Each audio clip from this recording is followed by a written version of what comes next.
नमस्कार मंडळी, मालिका कट्टा विथ अमृता या मनोरंजक चॅनलवर तुमचं मनपूर्वक स्वागत. कालच्या भागाची सुरुवात होते. अस्मिता डायनिंगवर बसलेली असते. श्वेता तिच्यासाठी कॉफी घेऊन येते आणि म्हणते, अस्मिता ताई कॉफी. अस्मिता म्हणते, प्रतिमा आत्याला उगाच जाऊ दिलं हॉस्पिटलला, किंवा मी पण तिच्यासोबत जायला हवं होतं. श्वेता म्हणते, अहो तुम्ही सगळे गेला असता तर सायली ताईने प्रश्न विचारले असते ना, म्हणून तर प्रतिमा आत्या पण कल्पना मावशी आणि प्रताप काकांबरोबर नाही गेल्या ना. मग अस्मिता म्हणते, अगं पण सायली आता गौरीच्या रूममधून आल्यानंतर विचारलेच ना, प्रतिमा आत्या कुठे आहे. मग श्वेता म्हणते, काय उत्तर द्यायचं ठरलंय ना आपलं. मग अस्मिता म्हणते, अगं पण कधीपर्यंत असं खोटं बोलत राहायचं.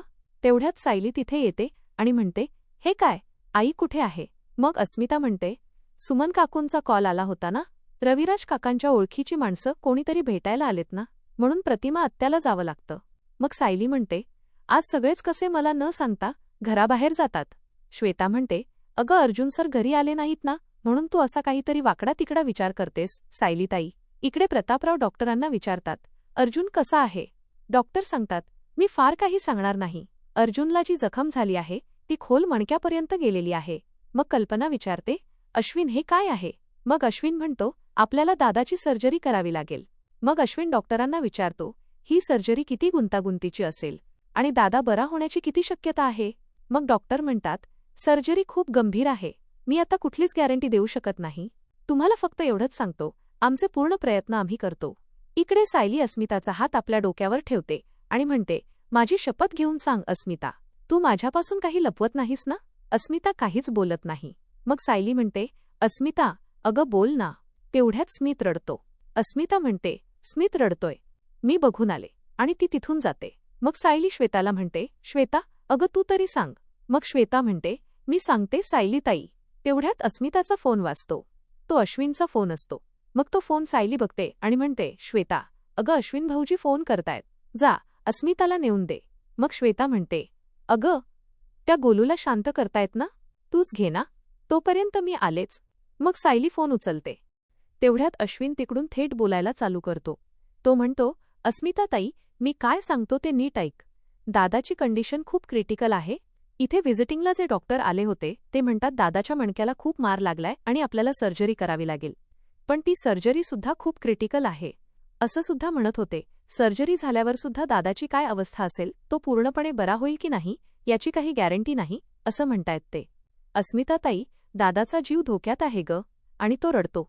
तेवढ्यात सायलीच्या हातून फोन खाली पडतो. श्वेता हे ओळखते आणि हसते.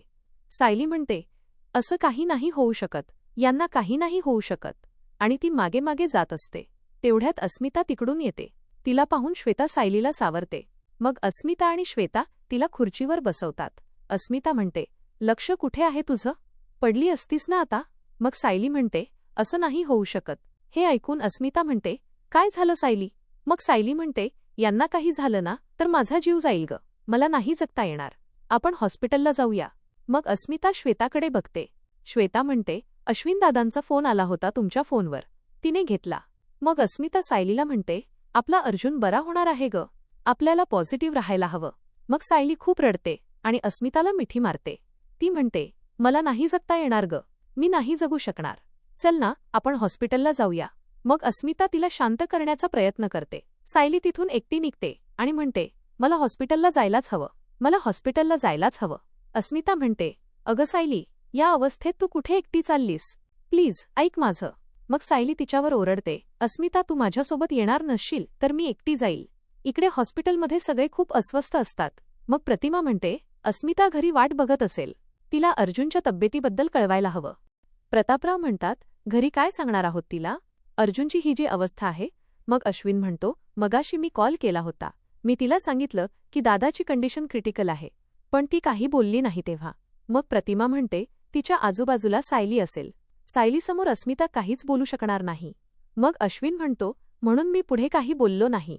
कल्पना म्हणते, मला सायलीची खूप काळजी वाटतेय, ती तर अर्जुनला या अवस्थेत बघूच शकणार नाही.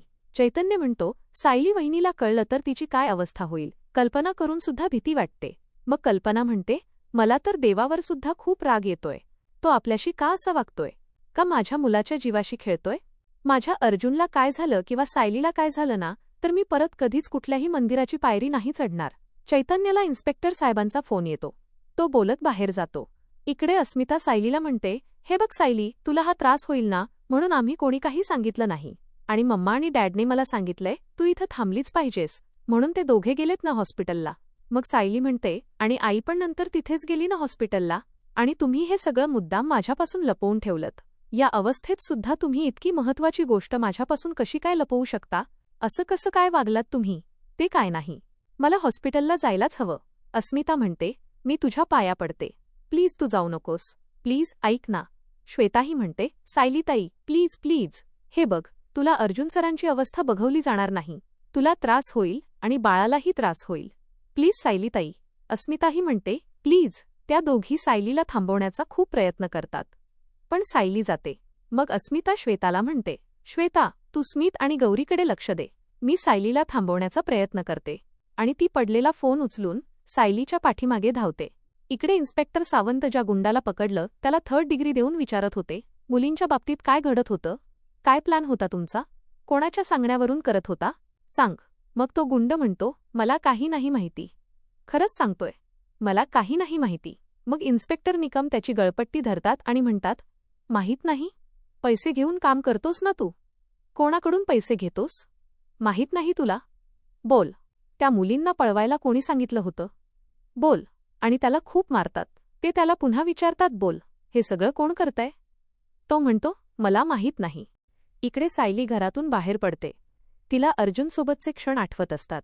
सायलीला पहिल्या भेटीपासून ते आता शेवटी डोहाळ जेवणापर्यंतचे सगळे क्षण आठवतात. ती त्या धुंदीतच चालत असते. तिच्या पायात चप्पलही नसते. मग अस्मिता म्हणते, अगं, अशी अनवाणी का चाललीस?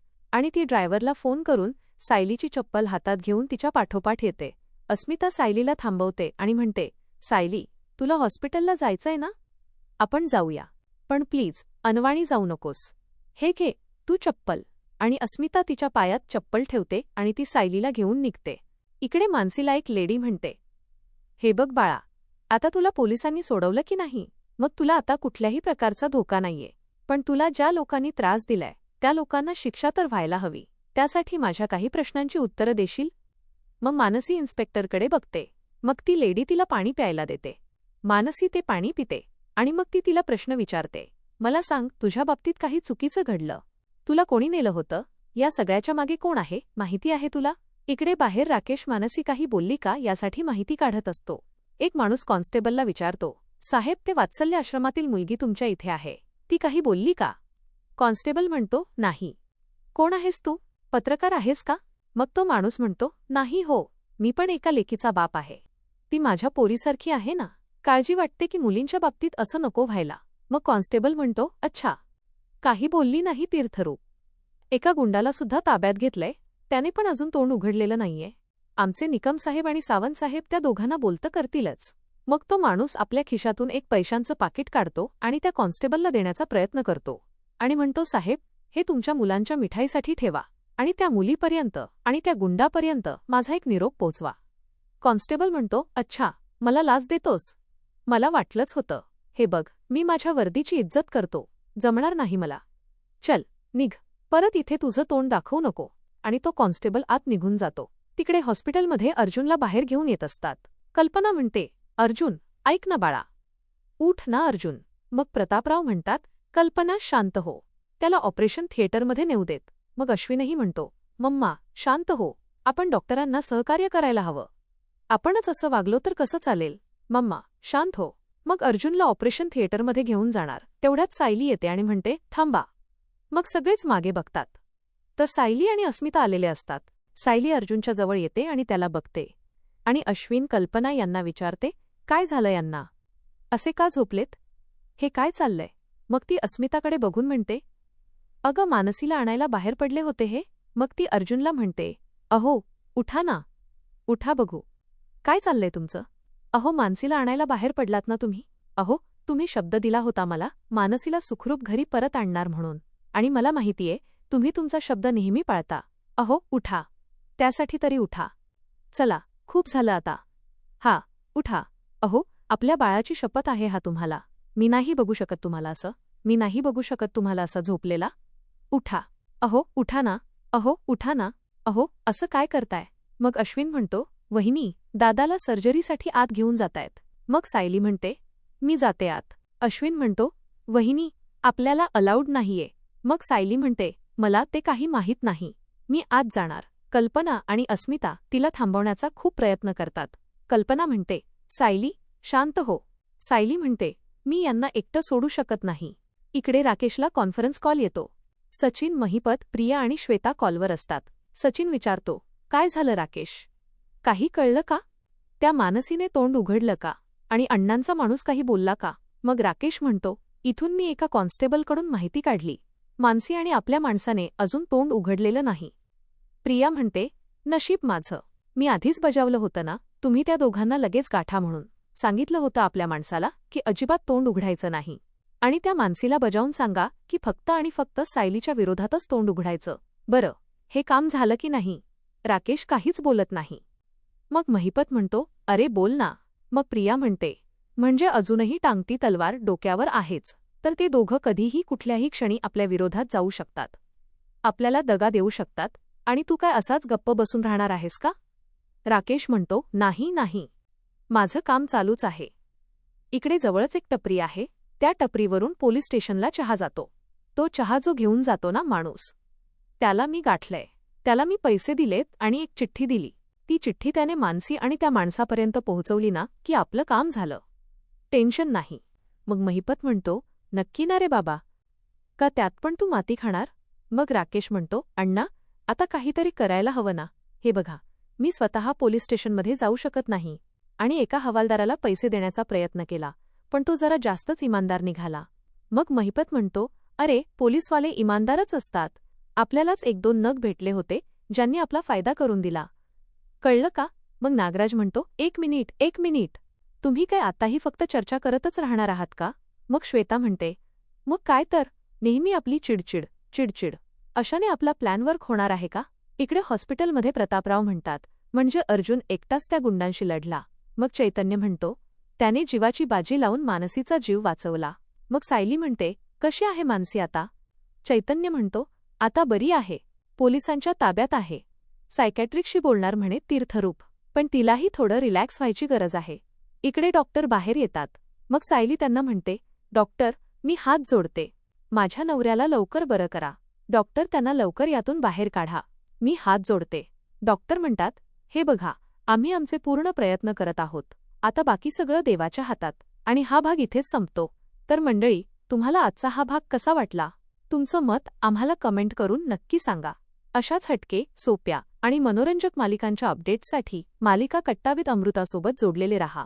व्हिडिओ आवडला असेल तर लाईक करा, शेअर करा आणि चॅनलला सबस्क्राईब करायला अजिबात विसरू नका. धन्यवाद.